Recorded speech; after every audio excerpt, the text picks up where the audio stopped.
Welcome, ladies and gentlemen, to another episode of Bottom of the Bill. How you feeling, Bill? Out of 10, Out of 10. 6.5. Check. Check. Cheers. I'll cheers to Check. that. That's where I'm at. Yeah, we're not playing any poker tonight. Unless you want to, just do heads up all night. A little $15 game. Yeah, we could do it. Heads up, $15. You got that Trump check coming in. It came in and it went a long time ago. Tell me about it, bud. I gotta say, I'm in a bit of a mood today. Why is that? I'm in a bit of a mood. I'm just not feeling too hot. Staring at the mirror, you know what I mean? Kind of night. I don't get it. What's the reference? You're just doing some soul searching. Yeah, I've been doing a lot of soul searching. A lot of soul searching. All right. Yeah. I have too. Well, we've all been there, bud.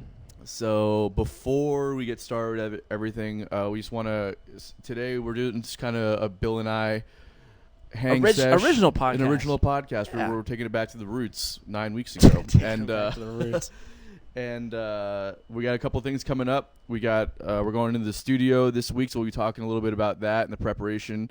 I'll see you later, Bill. Don't worry about it. And I'll do this one by myself. I'll hold down the fort.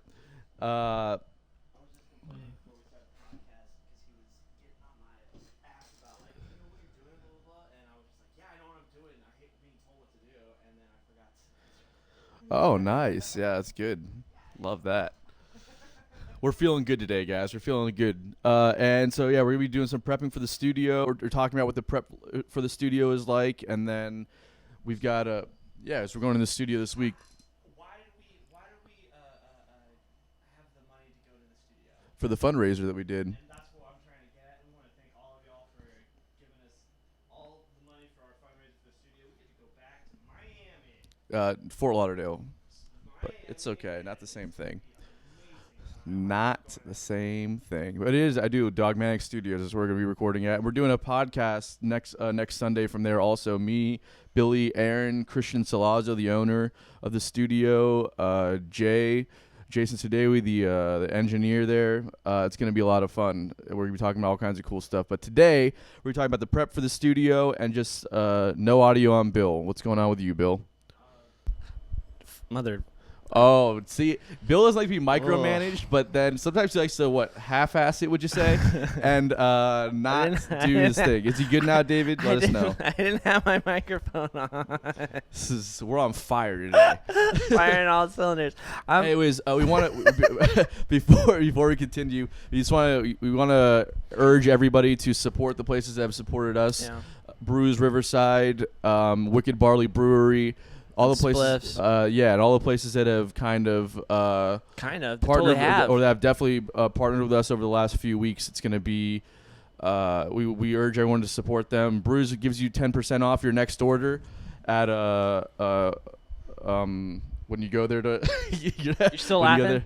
Yeah, bro, I'm fucking. Have you ever seen that episode of The Office where Pam? Yes, Pam. I saw it. Oh, okay, all right. Listen, but the episode where Pam is like, before she does a conference call and transfers him over, she lets Michael just say something stupid for a while, so he just gets like a test run. Yeah, that's basically what happened. Yeah, and then he connects him after. Yeah, so that's basically what happened. I was just doing a test run. I got it all out of my system, and I'm here to have fun. You're here to have fun? I'm at my own house. Having a good time today? Yeah, you know what? It's Sunday. It's Memorial Day weekend. I want to give a shout-out to all the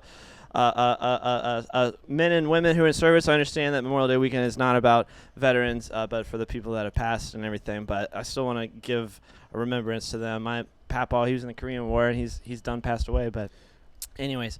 My uncle was in the Vietnam War. He's a fighter. He shot guns from the helicopters. Are you serious? He passed away back in the 70s, though, so I didn't know him. That's what our bass player Sean's dad, Mad Dog Mike. Mad Dog Mike. Mad Dog Mike Thomas, dude. He's a man. Yeah, man. they're awesome. So anyways, about the studio stuff. We're gonna be recording a lot of keys this weekend, so a lot of it's gonna be keys. Some keys, some piano, some synthesizers, some piano, Yep. maybe redoing some stuff that we thought was good that just actually isn't. And what are you doing to prepare, Bill? So nothing. I like to go in completely dry and not practice, same way you do. And I'm kind of just like leaving it out there, like on a diving board. Like, is he gonna pick up on it? He's like, yeah, I don't practice either. I'm like, no, I practice all the time. Yeah, gotcha. This is a I Got You podcast. This is gonna be one of those I Got You podcasts. Yeah, I've got a whole list of things that I'm just gonna bring up, and you're just put you in the hot seat. Put me in the hot seat, bro. What are you gonna talk about? Well, my idea for the studio, honestly, because it's just me and like 3 other people watching. So I would suggest let's not redo anything yet for my piano parts. It like when we get there, we'll get there. But let's do all the new stuff. Yeah, totally. And then we'll do all your guitar stuff. And then at the end of that, which will probably take forever for you, we'll do the touch-ups on mine like you would a beautiful Van Gogh piece that is just kind of aged, and you kind of just got to touch it up a little bit. Yeah. But it's going to be hanging in the Dorset. Did you just call yourself Van Gogh? Van Gogh? Is that what you did? I'm an artist. That's debatable. I'm an artist. Yeah. Well, so what's your favorite part about being in the studio, Bill? Probably my favorite part about it is that it's like quiet and that it's dark, which I like dark rooms a lot for some reason. I'm a cave dweller, but I like that it's like shut off from the world and this is what you're doing. And I do like that about it. And I like the professional aspect of it. I feel like I'm in some sort of movie, Wow, somehow. this has been incredibly vague and stupid. Let me tell you what my favorite part about being in the studio is. There's an element to being in the studio where you have unlimited. Hello, whiskey. You have unlimited access to possibilities when you're writing and producing. So you can take a certain amount of time to do something, and all of a sudden you're listening back to these ideas, and you start to hear different ideas that aren't even in there yet. But then you get to try them out. And with the technology that they have nowadays, you can literally try anything out, and it doesn't take very long to try these ideas out. So you get to really have these creations come to life, and in a way that you can never really do in a live scenario. You know? It's like filming digitally. Don't they do that? They do. I'm Yeah. saying like back in the day, all they had was film, and it's just like they'd have to just be like, okay, take one, and then be like, I guess we'll have to develop the film and watch it the next day and see if Right. that was good or not. Right. That's why all the films back then were so good, because the actors had to be really, really good. Yeah, or that's why they were also. That's why people complain about the bad acting. If you back could- in the if days. you could- didn't get a million tries to do one scene. Well, and then that's why kind of all the lo-fi like 60s and 70s and even 80s, I guess, all the tapes and everything before they did it digitally, like you got to get it right the whole take. Yeah, exactly. You can't mess up.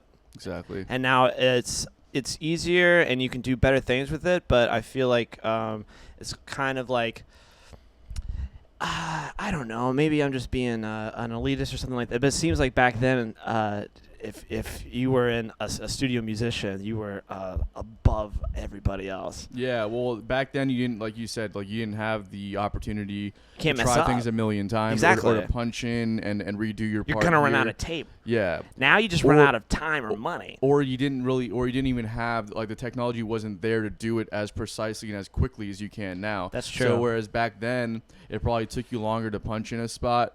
Because can't you'd punch you had in. to physically cut. Yeah, you did. You had to physically cut the tape, though, find out exactly where that was, physically cut it, and then connect the tape again to the new section that you just recorded. And it was a huge process to do. It was just annoying. It was easier to play through the song correctly after a certain amount of time. And I think So- that's your original question, what are you doing to prepare for the studio? Yeah. That you is the same way that that good.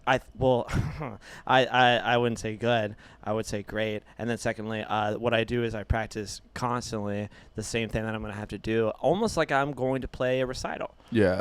Did you ever do one of those? Yeah, You did when I was a recitals? kid, yeah. And it's just like you got one chance at it. Obviously, we're lucky that we get to be like, oh, you got a million chances, because I need a million. Yeah. You need a billion. It's 100 times more. Yeah. Is what I'm trying to say. But I that's what I do. Is I just sit down on the piano and I just practice it over and over and over again until you can. My favorite thing to do is I want to be able to play it almost like a Mr. Miyagi or like some kung fu movie where you can I'll put music on that's different, and then I'll still play it through it, because it's already up in my head, and then I close my eyes and I can play with my eyes closed. That's where I want to get it to where it's so familiar, it's like tying your shoes. That explains why when we're jamming, it's so easy for you just to tune out of everything else that's going on around. You just play whatever you want. Tune out? Well, Yeah. I would say that I'm so in the moment and so zoned in on what I'm playing Right. that I don't have I'm just like more connected. Or you're more connected to you, To me, yeah. but you ignore everything else going on around you. No, I'm just like I'm so zoned in. Yeah, to you. To me, There's lots of other stuff to be zoned into when we're jamming too in the improv setting, which is. But what I can do that you can't is that I can look up from my hands. Yeah. And I can look around. Yeah. But you can't do that. I can do that. I do it all the time, actually. If you ever see Anton when he plays guitar, he's just staring at his hands and you can hear him just kind of with his lips just going don't fuck up, don't fuck up, don't fuck up, don't fuck up. That's basically him at every show. I do fine. I'm okay. I have my moments, but you know what? I'm running With an Master. entire enterprise here, right? So I got a million things you're to think great. about. No, you're an amazing businessman. Yeah. Excellent with money. Yeah. Okay. And just incredible at social media and creativity, everything like that has to do with running a band. I've said constantly, if he's looking for guys. I'm looking for Are you guys. starting your agency soon?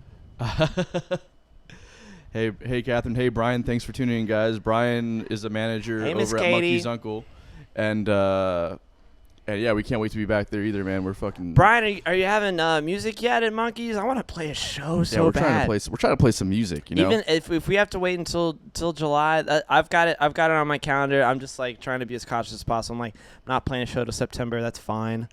But I hope that we get to play before that. How do you compare the studio experience to the live experience? What do you like better? Are you kidding me? You do not drink in the studio. First off. Oh, I do. Well, maybe, but if it's your day, there's a big difference. You're getting paid at a show, and you're paying for the studio.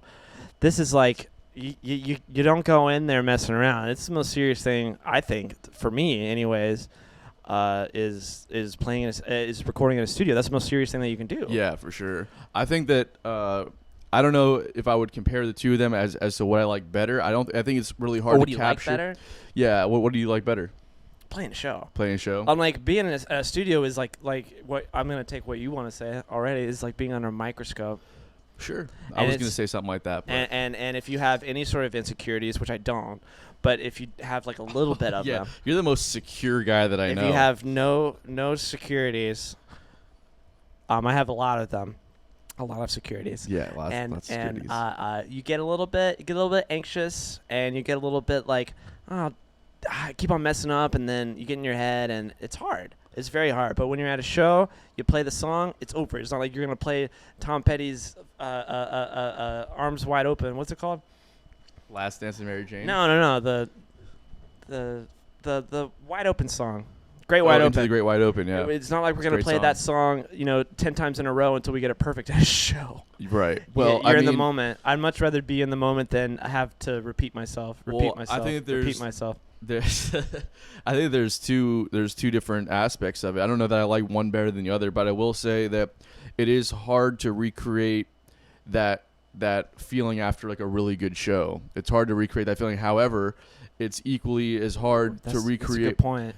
It's equally as hard to recreate the I guess the capacity for creativity that you have in a studio. That's going to work. Going to the studio is going to work. It depends on how you look at it. I mean, it is going to work. Going to a show is also going to work. But for me, if I could just live in a studio and do that forever, I would there's the endless possibilities, the endless creative possibilities that you have in the studio. To me, it's hard to recreate that. And then seeing or hearing the end result, these ideas that were just in your head that are now that now exist in reality, and bringing that, it's hard to recreate that. It's too. Satisfying. It's a different feeling for sure. Yeah, it's a different level of gratification. It feels literally like you're building a house, and then the house is done. Exactly. Like any sort of project like that, painting a picture or finishing a movie or something like that. It's the same exact feeling that you're we're done. Yeah, so you're not limited to the moment. You know what I mean? No, the entire process of building something really. Which probably delves a little bit deeper into humanity, gives you that satisfaction than instant gratification on a stage. They're definitely two different sort of not pleasures. What's the word I'm looking for? Different levels of gratification. Gratification. I already said gratification, but anyways, I agree with you. Yeah. There's not a feeling like it about finishing a piece and Right. like recording it, and then it's like, boom, it's done. There is, but I do agree with you. There is a level of going to the studio where you're under the gun and you have to realize like, okay, well, It's the worst. we've budgeted for 8 hours today.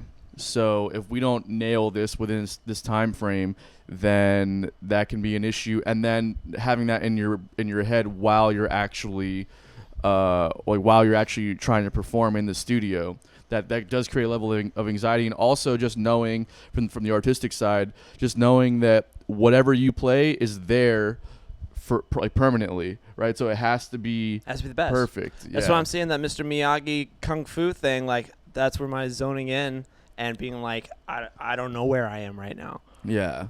Not like where I am in the song, but like where I am at like physically. Right. And just like evaporate. That's what I do. It's almost like kind of like meditation. Yeah, and I'm really good at that. You don't meditate. I do. I actually just started meditating in the last couple of days. One of my best friends back home, Jeff, he showed me. Sam Harris. He showed me Sam Harris's Waking Up meditation app, which is like a really, really good guiding meditation app for those who don't meditate. Like for someone like me who's never really tried to meditate. This is a great place to start because they're really in-depth guided meditations. It's helped me tremendously. I try to tend away to steer away from guided meditations, and it's what I'll do if you really want to meditate and get through it, so there's no sort of outer interference. Just set a timer on your phone. Just start up at like 10 minutes.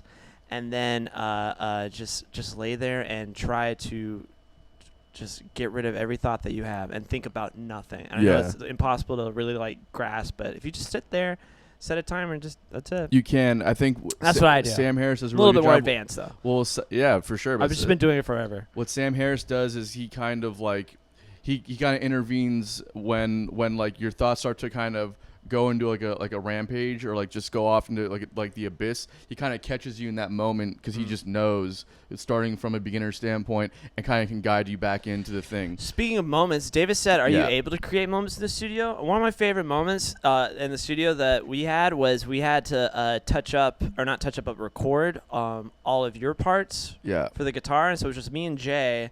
And it was like 1 o'clock in the morning. Yeah. Because we were just there like all day, and we're like, we have to get this done, but like sometimes you're like on a roll. 12-hour day. But you're on a roll. And you're like, no, we're gonna finish this project. And there's no windows in a studio, and there's no clocks or anything like that. It's all treated for sound, so it's all very. But the whole. Dulling the senses. But yeah, one of my favorite things that we did was it was so funny. It was the weirdest thing. We had this setup where Anton, you couldn't see Anton. You could just see the top of his head. And but you couldn't see him playing guitar. There was like some sort of, what do you call it, like a sound diffuser or something like that, like in his way. It's called a door with it a wasn't window on a it. Door. Was it? It's not a door. I'm saying like you could look through the studio window and you could see you. Yeah. And if this like diffuser or whatever wasn't in the way. Oh, it's just a panel. Yeah. A panel. Thank you. It's not a door. Anyways, if the panel wasn't in the way, you could see him playing guitar. And so we were recording my song Freedom 35, and he. He's sitting there playing, and he's recording, and me and Jay are laughing our asses off because every time that he would look down and was like trying to figure something out, and then while we said, okay, here's your take, and start recording, Anton would just like look up and look at us through the studio window, and all we could see is your head.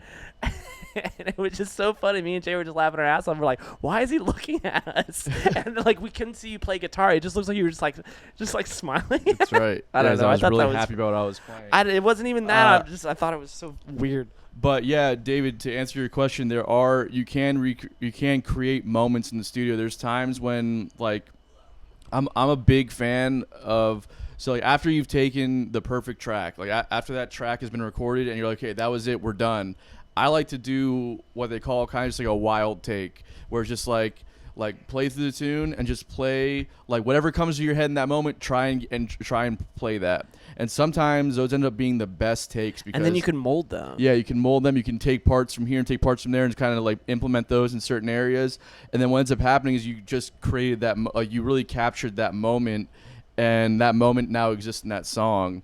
And there's a lot to be said about listening back to the tune and hearing something in that moment and then putting that into the song, so yeah, there is a lot of creating moments in the studio, and part of that creating the moment is like the unlimited access you have to technology, to create these things that you can't do live, and it's a different moment, right? But it's the same concept. Yeah, like that night when you were recording that guitar solo, you didn't have it written, Right. And so yeah, we were just like taking different takes, and then it was almost like, I don't know, I can't really describe it at all, because like we're in one room and then Anton's in the other room, and he can hear us talking, but like we got to this point where we were just like so connected, and I'm like, oh yeah, that was good, and you're like, no, I know what you're talking about, and then we just kept on going back and forth and back and forth. And, Yeah. those moments are amazing. Once you find, I don't even know what you call that, when you get like tuned in to the recording mode. It's a completely different feeling than playing a show, and but it's very similar to being like, oh, like we're all locked in for this gig. Exactly. It's almost the same thing, but you're writing, which is way different than playing. I don't know how to describe it. But it's the same ballpark. Oh, because you're all tuning into the same kind of oneness of the song. Well, that's not too pretentious, but it's like there's like. It's like here's the source, which is a song that's right there, and you're all focusing on that song. And in that moment, one person might be playing something, and you're just listening, and all of a sudden, that third party who's listening then hears something with that song, and then the person that's playing like along to the song and be like, oh yeah, okay, that makes a lot of sense. You're all tuning into the same source and trying to contribute to that source at the same time. So it's feeding you while you're feeding it. It's a very interesting perspective. In the studio, you get to really hone in on that, whereas live, there's so many distractions, and sometimes it's like you're focusing so hard on playing your part correctly. So many naked girls, yeah. And like there's other things that you're paying attention to. You're paying attention to whoever's controlling the jam at the moment, whoever you've kind of like relinquished the control to at that moment in the jam. It's like there's a lot of other things going on live that are equally as fun, I think, but just it's a completely different perspective. Yeah. Different ballpark, same ballpark. I don't know what the good analogy is, but it's same almost, arena, different game. It's almost the same. It's the same arena, just a different game. Yeah, it's like the Oakland Raiders are moving the seats in to play a game, and then the A's are gonna play on Tuesday. Right. Multi-use stadiums. Not really. So that was the last one. Never mind. So something that I've been thinking a lot about is the reopening of everything slowly but surely, and don't call me Shirley. What the landscape is going to look like, or like what habits that have developed during quarantine that you're going to need to break once things open up again, and what the future overall is going to look like. So I'd like to kind of talk about that. Are you interviewing me? You want to ask me that question? No, just in general. I'll ask you the question. I have my own answer for it, but yeah, I'll start with you. This is my show? You'll start with me, and then what? You want me to ask you? No, I'm going to start with you, and then I'm going to make your answer look like it's coming from an elementary school kid. Student? Yeah. But like a gifted one. yeah, like a gifted 10-year-old is what you're going to sound like. I'm an accelerator reader. And I'm going to just lay down the fucking knowledge. All right, sorry, right? I'm getting off topic. All right, but one of the things that I have to subside doing is like, it was so hard to I love playing music, don't get me wrong, but it's hard to like get you in that rhythm of like, okay, Friday and Saturday are coming up and we got shows, so I need to practice before those shows. And at first I was still in that rhythm, and then it's been, I was looking up to today's 72 days since our last show. Dude, fuck. I know, right? That's well, insane. but it's almost anyway, 3 months. And that was the one at Wicked Barley, by the way. I'm not even talking original show. Right. Anyways, so it was like slowly like my practice schedule has just degraded into, whenever. I feel like an astronaut in space or something like that without a clock. And then it's just like, when do we sleep? Did I even sleep for that long? What time is it? Right. That's kind of how I feel. So number one thing for sure is I got to quit the no schedule bullshit and start actually practicing every day like I used to. Right. And then if anybody out there has any kind of habits that they've developed during this quarantine, like what are some habits you've developed that you just won't physically be able to carry over into? What about habits that you want to keep though? We know. We'll talk. I have that. You got that? That's a follow-up question? That's a follow-up thing. Oh, because I didn't ask you. Hey, Tony. Okay. Don't call me Tony. Yeah, but right? I was just wondering if you're just gonna stick with that name or not. But did you develop any bad habits during this quarantine that you would like to fix when the quarantine is over? Yeah. So there's one habit in particular that I developed that I don't like, and it's or maybe a habit that I lost that I should pick up again, and that is my weekly kind of looking back. Well, actually, I guess now I'm thinking about it, it's a couple of different things. I typically will log all the gigs that I played beginning of the week from the previous week and calculate the money that was taken in versus the money that was spent and try to figure out what the net was versus what the gross was and try and figure out, where have I played recently or where it's been a while that I've played at that I need to reach out to and then schedule something else, right? So there's like there's just ultimately it's like just calculating like where's the time been spent, how much money are you taking in within that time, and where do you need to follow up to kind of make up for these gaps that are. I feel like that. Like I understand, like you need to do that as a band, but like you're not making any money, so like. Of course you're not going to do that. Well, of course, but no, it's not. It's a point. It's a fact that like. Did I take your answer? No, not at all. It's a fact that there's nobody to reach out to. Yeah. There's no projection of like where I need to be when because there hasn't been any gigs to be played, right? And there's no money coming in, so there's nothing to really calculate. So that's why I kind of preface this by saying that it's more of like what did I lose that needs to be reinstated rather than a habit that I gained. So I need to get back into the swing of like, once the gigs pick up again to start to log all that and then log the money coming in so I can do my taxes properly and budget myself correctly. And I also need to just get back into the swing of booking gigs again. Yeah. Because if that's like my only source of income, I can't just wait around for someone to call to be like, hey, we're open back up again. What do you want? That's just realistically it's going to happen. There's been so much changeover in management or some places are just shut down for good over this period. I need to start getting back in the ball and figuring out what places are still open, when they're going to start booking music, who's in charge of doing the booking now, and what the pay scale is going to look like moving forward until things get back to normal. So it's been kind of weird having realizing that having to get back into that mindset after almost 3 months of not having to deal with that mindset. 2 months. Well, you said 74 days since our last gig. 72. 72, right. So it's been almost 3 months since it's.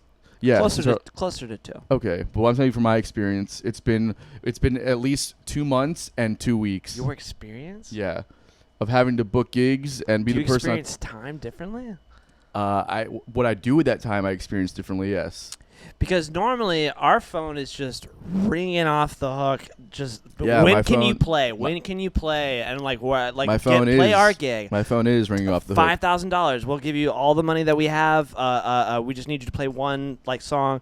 Just do nothing. My phone does ring off the hook with this kind of stuff. Mine too. That's what I'm saying. Yeah, it's the phone. The royal phone is ringing off the royal hook. So anyways, those are some habits that I think I need to break. How about you guys? Any habits that you've developed or some habits that maybe you lost during this quarantine that you feel like you need to get back on the ball with? I was waiting for you to make a pause like Dora the Explorer there. What do you mean? Because she goes like, what about you? And then looks at the camera and then the kids on the TV are like, the map's over here. Oh, yeah. Anyways. Wow, it was a throwback. Yeah. Watch that every day. So, okay. Something else that I've been thinking a lot about is what have you been thinking a lot about? Is the next question I was going to ask I've been thinking a lot about a lot of stuff. Well, what's one thing you've been thinking a lot about? I'm a real deep thinker. Yeah, you know deep I mean? like a fucking kiddie pool. Anyways, keep going. Like what's our next step? Really, we've had some guests on. Like last week, we had Kara English from Blue Jay Listening Room. The week before that, we had Nico Costas from Real Time Management, and we've asked what they feel like the next step is in their business. And now, we've had to think about driving to the office. I can imagine that for sure. We have to think about like what's next for us on the artist side of things. And I've got like a whole. We just kind of discussed this briefly the other day. You want to ask what is the next step What's the next step? Like we've seen a in lot of music streaming. Yeah, we've seen a lot and of live performance. and just how we release music and the whole thing. And like we've seen what we've seen a lot of is kind of like this donut. If your tire blows out on the highway, you put a donut on there to get to the next destination, right? We've seen a lot of this live streaming, virtual tip jars. That's literally what we're doing right now. Yeah, exactly. Even the pop stars have taken on this method, and it's all kind of low budget because the technology wasn't there to really kind of to make it much different with us versus them at that level. So my real question is realizing that that's just like a quick fix. Yeah. What's this actually leading to in the future? And that's what I find really interesting. And we had a long discussion about this yesterday before coming here to talk. Was about that yesterday? It feels like a long time ago. Well, you know what? Some of us time travel, and some of us just live life as humans. Secondly, I would say yesterday we had a long conversation about this, about the future of live performance. And Tony's solution is to get a chip implanted into your brain. Okay, well, that's what he said. That's a very watered down. Yeah, Mark of the Beast over here. But if you call me Tony one more time, this is gonna be a problem. What's right? gonna happen? Okay, don't do that, right? So I think that there's a natural there's a realistic next step to the whole thing, and I'm sure Dave and I are going to get in deep discussion about this because we have very similar ways of like projecting the future. I think that the next step is virtual reality, and which I understand. It's already been implemented in most other industries. Sure. Well, what do you? No. It has. Like, okay. You can go to the movie theater and buy. You keep on using these words like most and all, like it has not. Yeah, what are you talking about? You can't watch VR movies. Yes, you can. You can and then be inside of a Disney Pixar movie and sorry, it's like 360. You can watch 3D movies right now, right? But it's like that's not virtual reality. Okay, it's close. It's moving in that direction is all I'm saying. Sure. But just we're not there yet. Most things have already got it. It's not where we're at right now. It's where we're going. That's the point. But you said most things already have it. Yeah, most industries are Okay, let me rephrase that. Most industries are starting to make the move in that direction. Okay. I'm talking about what we realistically have available to us right now as resources versus where we're going to be at in a year and what the projection looks like in that year. Sure. Right? So I'm not talking about where are we at right now, how do we adapt? I'm talking about where we're going to be and how do we pre-adapt to that scenario. I agree. And I think VR is an excellent thing. I don't know. It's just obviously if we could go back to the way things were, we would. But just like you said about this like donut that is on a broken car or broken or flat tire, it's kind of like opened our eyes more, saying like eventually like what is the next step in music, period, or live experiences, period. But the market is not going to let something like this affect it in this way again, right? So what we have to talk about is what is the market going to do? Maybe we don't have the resources and the ability the moment to influence the market in that way. And that's the way that it's going to happen. With the position that we're in right now is saying where's the market going to be at, and how does and how do we prepare for that? You know? Right. Okay. And because we talked about it yesterday, and every kind of detour on this road that you told me that you brought up, it all still kind of led to the same place. Sure. Yeah. I was actually watching that episode of Black Mirror where you can like replay your life. Yeah. And that was an excellent example because we were talking yesterday about if you do this virtual reality versus an augmented reality, it's like the guy that can like see through his whole past, like their eyes just go like foggy, and then for a second they're just checked out of the world. Right.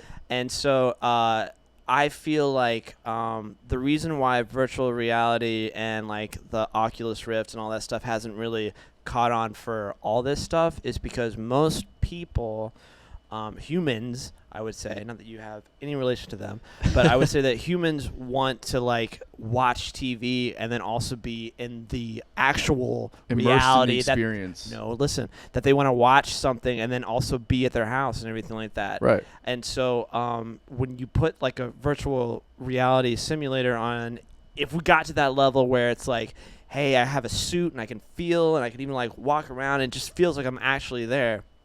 You were completely checked out of one reality, and then now you're into another one. Right. And so I feel like my argument about this is why it hasn't caught on already, because we don't have we had the technology to make it like the low class level virtual reality, right? But the reason why it hasn't caught on is I think is that humans don't want that. Humanity doesn't want that full experience, because you don't want to like check out 100% of your reality that's around you, the real reality. And I'm saying, so David's saying maybe you're streaming live from multiple locations. That's a way you can scale. You could play in more than one place at one. Exactly. So this is kind of more what I'm saying, and what you're talking about is that's kind of like more of a distant way future. In the future, yeah. Right. What I'm saying is what's it look like in the next 10 years, and I'm talking about like a mask and headphones, where you can. And I'm saying feel like you're there, like have like an avatar represent you at a live show. The live experience is still there. You're paying top dollar for that experience, though, right? Most people will say, well, I'd rather go through I'd rather pay the $10 for a stream that I can put a mask on and wear some headphones and feel like I'm there without having to actually go there, right? And then on top of that, and you can do that from anywhere in the country. Like, you could stream that through the paywall on Patreon or whatever it might be. You stream that, people see that, and then when you're in their town, they still want to have, because the live experience then becomes different, right? If we're talking about maybe 100 or 200 people at a show, you can make it more personal and then play the show and then interact with those people on a different level, right? Yeah. Which means that people will still pay for the experience of going to that show if you make that experience a little bit different for them once the cameras are off and once the streaming is over. So I see that, you but collect the revenue. Imagine people that stream your stream from all over the country. You're playing a show in Asheville, North Carolina, and then all of a sudden you got people in Nebraska, in New York, in California, in Florida paying through the paywall. How much you increased your revenue through that, and then.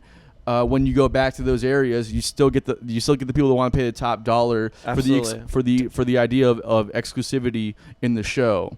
Yeah, because that's what we were talking about too. Is like that it would going to a show if this whole virus thing and social distancing keeps going, and we have to have like a cap on how many people can go to the show. The tickets are going to be through the roof. It's like going to the Super Bowl. Right, they sell out immediately. Well, not even that, but they're expensive to sell. So like you get to go to the real show, but then the band isn't going to recoup the difference still. But, yeah, the next step, period. Put the stream through the paywall. Just even the future, is to stream it. But the thing is that's already a thing. No, but it won't be. It's not a thing in the sense of like the technology, right? Right now we have, it's all very limited. Like you have streaming, and then you have like you can watch it, but the sound's not always that great. The video's not always that great. I'm saying that with the technology, you can create a 3D experience, right? Yeah. And then also kind of create this stereo experience with headphones and with like some kind of goggle where it doesn't completely check you out from the real world. That's what David was saying, augmented reality. Right. So I guess that's kind of what it would be. And that's what I'm trying to get at is basically augmented reality is like three-dimensional TV and 3D TV. Right. And we've already got that. Okay, but it didn't take the first time around. I think that's the way it's gonna go because, like I said, unless you can experience real reality and the virtual reality at the same time, I don't think people want to check out like that. And I'm not saying that they do right now. You're so vulnerable. I'm saying they will at some point. And generationally. Right, but I think that it's all very generational also. Yeah. We talked about this yesterday about how like our generation embraced things our parents' generation didn't want to embrace in direct it was more of like a rebellion to the previous generation. Yeah. That's always how it's going to kind of work, so you have to think about that as well. And just because you and I personally see something as like kind of irrelevant and maybe like not that good, the next generation will be like, they're going to embrace that technology more. So you have to kind of like project how that generation is going to view it and then invest in that idea. It's always going to be a bit of a risk, right? Like you said, like 3D televisions didn't really take off. Right, but that was the first wave of something. There's always a next wave that does it better. Yeah. And then you have to kind of figure out what that wave is and then prepare for that wave and adapt. I agree. It's weird to me to think about the next generation or 2 generations from now, and then they're just like, oh, you're a baby, and here's your goggles, and then you're gonna wear your goggles and have a virtual reality whenever you want, and then that's just the new norm. That's going to be it, though. I don't like I said I don't think so. Okay. How about anybody else? Does anybody else think that's where it's going? Does anybody disagree or agree? Hey, Dylan, my brother joined. What's up, bro? You can feel free to comment on this stuff as well. My brother-in-law Evan is watching too. But yeah, I think that it seems to me that we already have this virtual reality not ready to go. Like it's 100% amazing.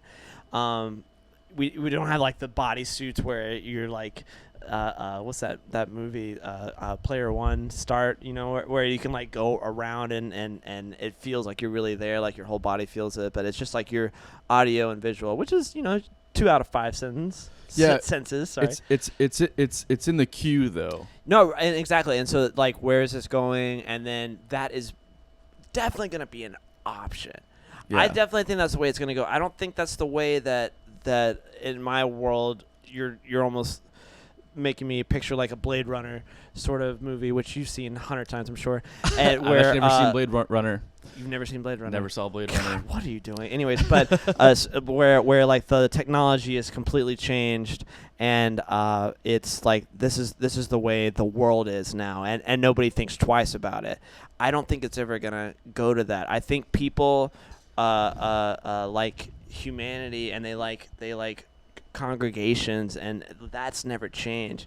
But I'm not maybe I'm wrong. I'm not saying those things go away. I'm saying those become elite things. Yeah. Exactly. I'm trying to say like that the only reason why that would take off, in my opinion, is because it would only be elite things.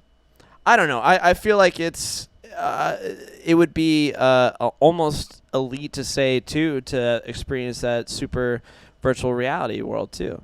Like you could just, because right now easily if like the Disco Biscuits or Umphreys or Fish play a show, they already have that where you can watch on a TV, and it's not perfect all the time, but it's like watching a show, and it is live, and you get that like that feeling of like, oh, is that really happening in real time? This is amazing. Right. The way that any live music works.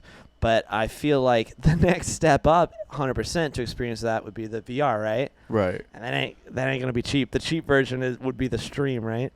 Yeah, but I'm just saying to be aware of that transition coming. Yeah. And start preparing for it. You don't want to be the person playing catch up when it's already happening. No, not at all. You want to see the projection. It's very much how speculation investments work. Absolutely. It's like, and that's all I'm saying. It's just that be aware of where things should be going and start preparing for that. Yeah. You don't want to be the last person to the party. No, exactly, and that's why June 3rd I'm going into surgery to replace my legs with robot legs. It's a risky procedure, but it'll be worth it in the end. David, perhaps this time we have been through. We are more exactly. Open He's not seen Blade Runner, dude. You can't trust this guy at all. Hold on, let me read this first. Oh, sorry. Perhaps this time we have been through. We are more open to the human contact, and maybe this will push the full immersion out.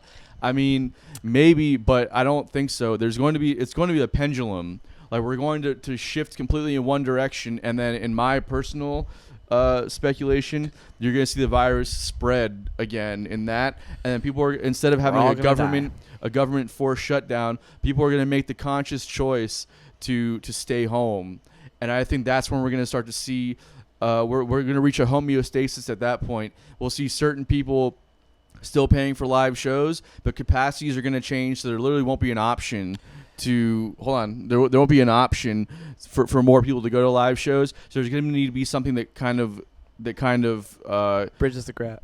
Bridges that gap. Picks up the so you just have to really be aware of that and start to prepare for that idea. Like always think a couple steps ahead, like and read the past trends that have happened. We always do the same thing as humans. Like we always repeat the same shit. So think about what those trends are, and then start to prepare for that trend. I was gonna say the craziest thing that's I think is gonna change are festivals. Like Yeah. the like large outdoor events and everything like that, where you can have. That was the whole point of festivals. Is wow, there's 30,000 people seeing this band. You can't have in a stadium, I guess you could too, but like Bonnaroo, for example, is probably the biggest festival in in America, right? Coachella or something. Coachella's big too. It was so big they Ultra had to Music make Festival. Ultra's good, but like Bonnaroo is 100,000 people camping. So is Ultra. Really? Yeah. Oh, Miami's a hell of a place. Anyways, Sure I'm is. trying to say, that's not happening anymore. It won't be happening. There's no way not it that can. not that scale. No, it won't unless there's some sort of cure. be. So what do you do? Exactly. What does the music? Let's say this is the whole point of this conversation. What's the next step? Well, let's take the market as a whole out of it. What does the music industry do, right? Because the music industry would it be virtual reality camping at a festival? Maybe. And trying to find That's your a really car good- that's at a really 3 good o'clock in point. the morning That's on a a head of really- acid. That's You can virtual reality experience that. Get a virtual reality ground score. I'm liking this already, man. This is This hilarious. is great. I love this. This is awesome.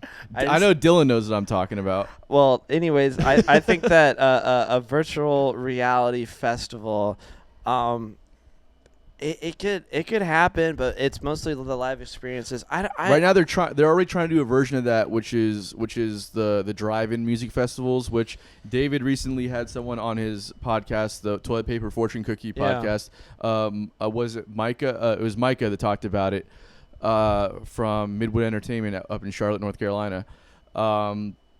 He talked about how the logistics of drive-in music festivals are going to be crazy. Yeah, you can't do it. And they don't do drive-in movie theaters anymore. Why would you think it would be a good idea to bring it back anyway? Yeah, well, hello. There's a difference with driving movie theaters versus driving music festivals. There's an entire culture that exists of music festivals where it's about like going to get a drink and eating the food and then like going to the bathroom because you're there for a couple days and there's 5 people in one car. How do you compensate for all those tickets? Exactly. You know what I mean? Yeah. So there's a lot of logistics that are being brought into it that are really good points. I'm saying that they're going to try that. That'll be the 3D television that you're talking about that doesn't really work, and then there's a next phase that's gonna take that out. I agree. Whether it's augmented reality or virtual reality, there's going to be some kind of version of that I think we need to be aware of. We don't have the resources to create it. There's a whole other thing.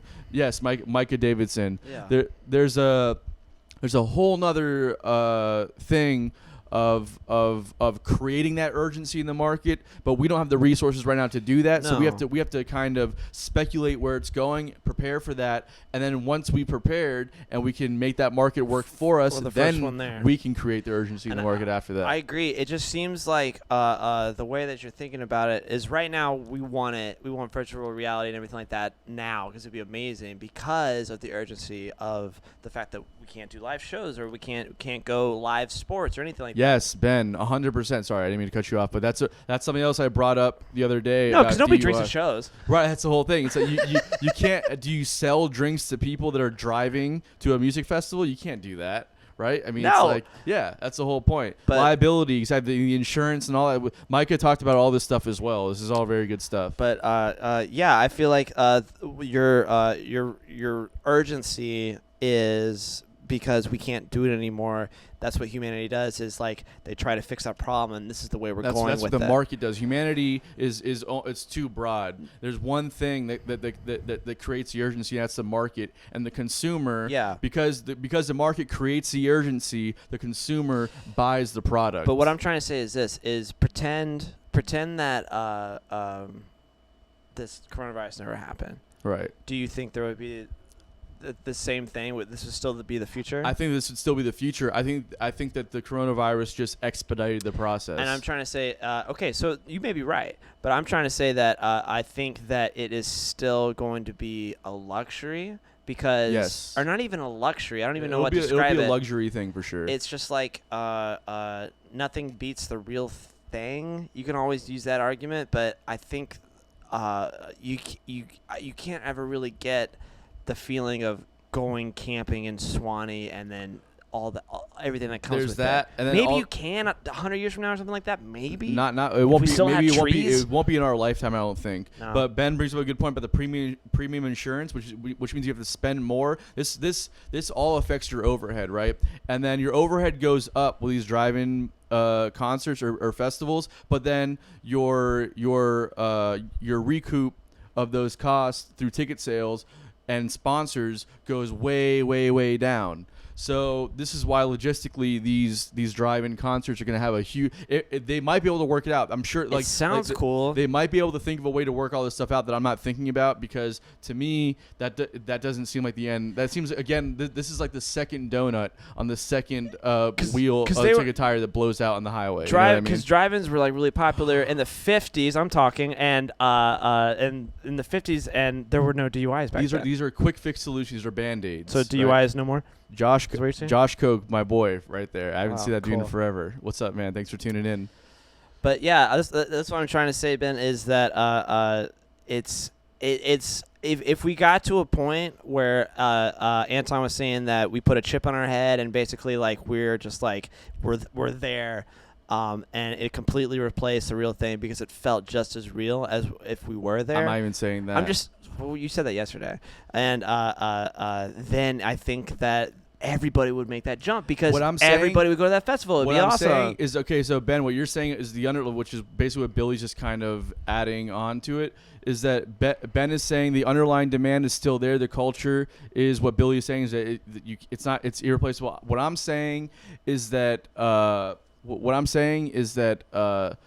the next generations that won't get to experience the live experience the way that we grew up experiencing it are not going to know the difference. So it's inevitable. It's inevitable. I'm not saying that we take away that live experience. No. I'm just saying that becomes a top dollar commodity, I guess. And that whatever. We got to figure out what commodity means. It's a top dollar experience. Luxury. It's a luxury. It's top dollar Opposite luxury. Of commodity. And then you start to provide this virtual or augmented experience, and the following generations settle for that. Like, think about how we listen to music right now, right? Back in the day, it was all about stereo, quadraphonic recording, and all this stuff. And then people put on headphones. People buy the surround sound systems. And then as time goes on, the future, it all becomes more about the convenience. So the future generations are now listening. Hold on, the future generations are listening to music now on iPhone speakers and Mac speakers, and could give a shit less about stereo or about the full-on experience of listening to music, which in my opinion, Ben, is equally as irreplaceable as going to see a live show, right? So my point being is that the future generation cares less about the full-on experience, and they care more about just seeing an experience of any kind. I was going to help your argument out. For example, back in the day, before there was high-definition television, everybody would want to go to a baseball game or a football game or basketball game because you're there and everything like that, and you can see it much better. But if you could like pick between the two of them, obviously the experience of the camaraderie of 20,000 fans is amazing, but you see the game way better on NBC. Yeah, like you do. It's similar to that. And I think they've even seen ticket sales falling and everything like that because the experience of having it from the comfort of your home is better. And so I think there's a huge market for that. There's like, a market imagine for that. You don't have to drive all the way to Murfreesboro, Tennessee and Exactly. camp in the hot sun and everything like that in Bonnaroo and everything like that. You can just put on a pair of goggles and everything. Sign me up. Exactly. And I think it's inevitable. And Ben, you make a good point about some of the best moments that you've had are turning to your buddy and going, holy shit. That doesn't negate like what I'm talking about doesn't negate that experience. If you have a 3D experience or an augmented reality experience and you have an avatar that can represent you, you can still turn to your buddy as an avatar and be like, holy shit, this is amazing. Or just invite him over to your house and have goggles. Or just invite him over to your house and have and wear the goggles, do the whole thing, and then you can still represent each other as an avatar. I'm in. Sign me up. What do we got to do? I'm not saying that I'm in. I'm not saying that I agree with this. I'm saying this is inevitably where it's going, and that's like kind of the sad reality that I think that we kind of have to think about. Like, even though we don't like it, we have to think about that and maybe try to start to prepare for that reality. You know? like the reality that like for global warming, like Miami's just gonna be underwater. Like we're just gonna be like, okay, we have to start New Miami somewhere. Yeah, maybe. So I'm thinking the same sort of situation. Like we're Although I want to get Ben losing. on the show and we can talk about. I'm sorry, I didn't mean to interrupt you. It's fine. I've learned how to not interrupt, but apparently not for you. I do want to get Ben on the show. We can talk about this a lot more. For Cool. sure. Like, You should text him that. Anyways, I would say that we've the same thing with music, where it's kind of getting to this point where it's like, oh shit, we have to change. We have to make a change. Otherwise, it's going to fall apart. Exactly. So, like I said, it is inevitable. The urgency in this case, regardless of the market, like what you think is the market is the urgency. I would say it got hyper boosted with the virus and everything like that. And I think that's the way that's gonna go. Yeah, well, and also maybe like, not. I don't know. No, I think that is going to happen, and I think that Ben also to your old maybe like kind of like a rebuttal to your point. David said Naples. Just move Miami to Naples. There you go. Just move it across Alligator Alley. So kind of like a rebuttal to your point about like. Yeah. So kind of like a rebuttal to your point about like turning over to your friend and be like, man, like holy shit. I think that most people, if you think about like the mass music market, most people don't value that experience as much as someone like me, you, and Billy might value that aspect of going to a live show. You know, like I think we have to think about music like the way it was recorded back in the 60s when we first started discovering like quadraphonic recording and stereo recording and all this stuff, where it became like you put on the headphones, you buy surround sound systems. It was all about making the better experience, like sonically, right? But then it kind of started to go back a little bit. Well, it's like, okay, well, we want more of the convenience. We want to be able to listen to this in our cars. So we have 8-track recorders, we have tapes, we have CDs. It evolved. It all devolves and then starts to evolve again, right? Yeah. To where you have like MP3s and it's like it starts to get to like a new level of evolution. But then it's like now we're listening to music on iPhone speakers and Mac and computer speakers, like built-in speakers, which are dog shit. It destroys the entire production. Most people don't care. They just want the experience of hearing their song for the lyrics or for some aspect of that song they like. They just want to be able to hear that one thing. Yeah. I'm saying view it through the consumer's eyes. Or listen through their ears, and don't think about so much about where you're coming from. We are not the purveyors of the market. We're the people that are like we view it from like our perspective. Most people, because since we're musicians, most people don't think about it like the way that we think about it. Try and think about it like that, and that's kind of the whole thing. And there's so much marketability to it too, because it's like we could sell out this venue and then we have all these virtual streams. So you just make more money. Exactly. And it's a win-win. Exactly. And I think that's the way it should go. So robot leg surgery is happening. At some point that will. And to conclude this conversation, I feel like I feel like run this in the ground. Yeah. I was trying to be devil's advocate. But I just fucking destroyed the devil. No, I was just DA, right? You know. I'm just saying, I destroyed the devil. Yeah, you're great. Okay, cool. Matt Coop, that's my dog right there. I miss you too, boo. I'm down with VR. I also want to say that nothing's really going to replace the live experience. It's still going to be the case. Back in the 1800s and everything like that, if you were poor, you just didn't get to listen to music because the only way you're going to hear Beethoven is if you're rich and going to the concert to see him. Right. There's no music around. Right. So it's a luxury for sure. But I think that in the same way that when the first iPod came out, it cost like $400 and nobody had an iPod. They all had CDs still. Right. It's just going to be an evolution.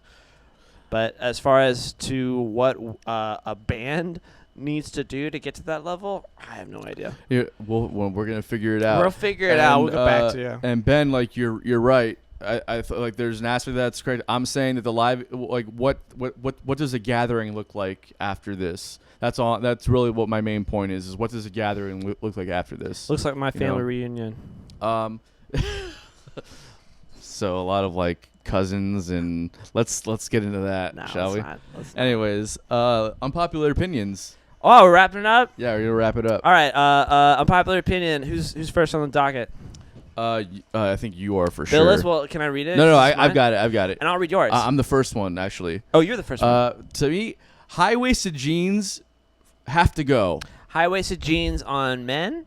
No, You're not a big fan of them on men? on women. On woman? I'm not into it. I get I get that's not my call to make. You're not doing it for me. I'm not trying to make that point. All I'm saying is that as an individual person who's attracted to women, He's not a person. I'm I don't like it. Let's go back. What happened? What happened? Like in 2006, 2007, 2008. The Brazilian low-waisted jeans. I'm into that You're look. going even back. You should need to go back even further when Britney Spears was like, "I've got low jeans now." That's I when like it the started. Brazilian jeans. That was my thing. Brazilian? Yeah. Did you guys have that here in Jacksonville? I wasn't here. I was probably in Kentucky. But I think it's sexy as hell. It reminds me of the '80s, and I think it's cute. What do you guys think? I call them denim diapers. Denim diapers. And I think they're adorable. So unattractive. I like it.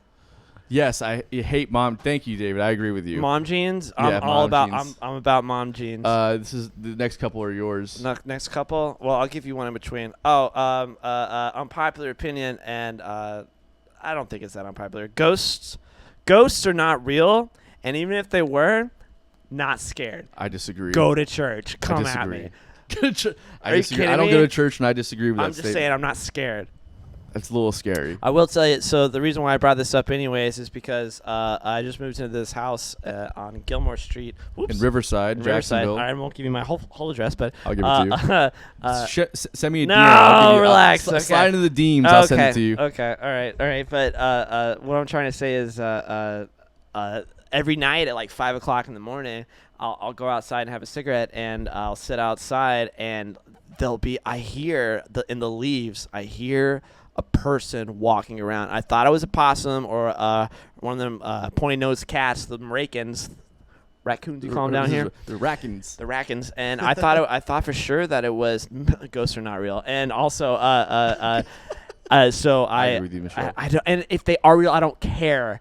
But the whole point is, I was outside, and I hear every single night at 5 o'clock in the morning, just like footsteps, just like that. And there's no spirits either, but anyways. Okay. But I agree with you, Michelle. Don't Okay. listen to Billy. No, I'm telling you, it's an unpopular opinion.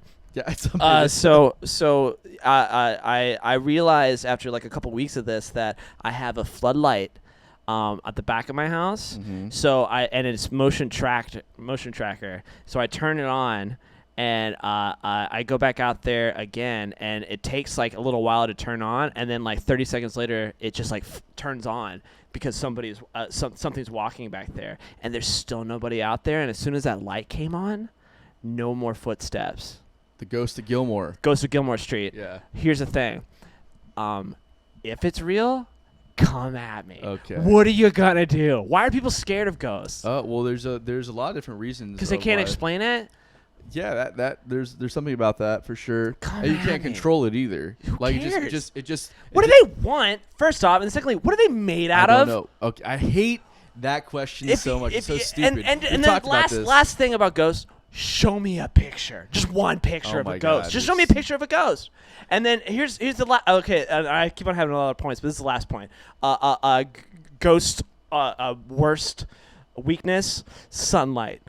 Okay, so anyways, This this is ridiculous. This Ghosts is aren't real. This is Billy's thing. I don't agree with it, but anyways, Ghosts aren't real. my next thing is stadium country is the worst country. Yeah, it's the worst. It's the worst music. Period. I'd Yeah. rather listen to your shit than stadium My country. shit? Yeah, your shit. Okay. I'd rather listen to that than stadium country. Do you have like a Luke Bryan, there Jason you go. Aldean? There you go. I was worried. you All had this somewhere. all this stuff can, and I will say I have a friend of mine Oh, from you a while got- back you ago got some that's exceptions? involved in one of these bands like up in Nashville, and you know the fact that you're playing with them and making money and doing your thing, that's fucking awesome. I would play in one of those bands if it meant a good paycheck. All I'm saying is It all started. You know where it that started music from? is. Yeah, it started with Bon Jovi No, in the 80s, no, and then they just put a twang on that no, shit. no. And then all of a sudden Well, it's maybe- country music. That's well, so but, stupid. But the stadium Not country it started music. with the Friends in Low Places. That's exactly where it Oh, started like from. Garth Brooks? Yeah, Garth Brooks started it all. It's so bad. It's funny when like all back in the day, like all the country singers, they hated Garth Brooks. Yeah. Because they're like, what are you doing, man? You're selling out. I'm just like, this is hilarious. It's so bad. But no, but he was the first one. And then, yeah, I agree with you. It's emo farm is what I call it. The last unpopular opinions are yours. The last two? I'm just gonna do, we'll just do 4 because I don't like the last one. But Okay. this is also about me. I'm a scientist. Okay. And I'm a realist. Don't really believe in the spiritual world very much. Obviously, a pessimist, not a realist. I'm anyways. definitely a pessimist, I guess, or a nihilist or realist. I don't know what you want to call it. But not a realist. Nihilist, here's the last thing. pessimist, that's all And this is very unpopular, the jam band world and everything, and just probably gonna oust me. Crystals don't do anything. They don't do anything. They're very pretty rocks. I don't agree. We can all agree that they're very pretty. Mm-hmm. They don't have magic powers. Magic isn't real. Okay. I don't feel like I need to say that. It's all semantics. But we had a funny discussion about this outside when we were coming up with these. About can you tell them about why crystals do create energy? Well, they're natural conductors of electricity. The natural conductors of electricity. Yeah. Okay, so that would be like, oh, there is some science behind this, so that's why you would wear them as jewelry. And I'm saying that's why I have like basically a beaded necklace of just AAA Duracell batteries that I wear around my neck because there's energy. It's insane. Crystals are really pretty. They don't do anything. Okay. At all. That is your perspective, and I don't know that I agree or disagree. I don't know enough about it to be honest with you, but I do. I think there's a little bit of truth to everything, right? So no. whether what? Yeah, to everything. Even lies? There's Even a little lies. bit. There's a little bit of truth to lies. There absolutely is. Yeah. Wow, you like to just make super broad statements for no reason. That's the whole point. Okay. Well, I would like to say. I'm gonna say Billy's last unpopular. No, because I'm not done with this one yet. Okay, yeah, talk about it. Have you had any experiences with crystal people? No. I call them crystal people. Yeah, or okay. crystallized Obviously, people. I've had experiences. Well, yeah, with people that believe in that But philosophy. when I was, yeah. I want to tell a story. When I was in Lucky Costello, we would have awesome band, by the way. Tour the whole Southeast and played Swanee 13 times. Anyways, we were playing at Purple Hatter's Ball on a Sunday after the crawfish boil, and we were getting a little upset at this guy, this like group of guys that kept on trying to get on stage because they had all these crystals that they needed to put on stage so that we could charge them with our good energy from our music. Mm-hmm. Yeah. And you're just saying, yeah, 100%, that's real. No, I'm not saying it's real. I'm saying that, like, why deny the person of that experience? I didn't deny. I would never deny a fan any experience. You know me. I let people at the Palace play my keyboards. Of course I'm going to let them do that. I'm just saying unpopular opinion. This is unpopular. Yeah. I know that is going to offend some people. Yeah. Especially in the jam band community. I'm doing no service to myself. Right. Crystals don't do shit. Okay. I mean, like, you might be correct. They're I don't pretty. know. They're pretty. They are pretty. They're very pretty. And David, that's exactly what I'm talking about. I can't stand that shit. Stand period. what? Oh, Stadium Country? Yeah. And then I'm going to say, since Billy didn't want to say it, I'll say it for him. What is I it? Wholeheartely disagree with this. Black Mirror sucks. Well, the reason why I didn't want to say this is because I've only watched 5 episodes now, and you wrote that down. Yeah, I wrote it down. I said Black it's a Mirror. good one. No, I just disagree with haven't. it. I haven't seen a good one yet where it's like Black Mirror. It's like all the premises are cool, and it's like, oh, this is a lot of great acting. It's all British actors, which makes it even better. And then secondly, it's like it's like the Twilight Zone, but it's in the future. It's amazing. It reminds me a lot of Sherlock. Did you ever watch that show? The new the new Sherlock. Interesting show. Yeah, it's it's kind of like that. It's like a reboot of the Twilight Zone. It's great. The only thing I don't like about it is the endings of them. There's no twist, and it sucks. But maybe I've only seen a couple. That's why I didn't really want to talk about Well, this. I'll throw it out there. Let's end it with this. Anyways, thank you guys so much for tuning into this week's episode of Bottom of the Bill. Please follow us on all the social media outlets. Share our stuff around. We need all the help we can get right now. We'll be in the studio this week, and we're doing a podcast from Dogmatic Studios. Yeah, in South next Florida. Sunday. Next Sunday. Please Miami tune in. time.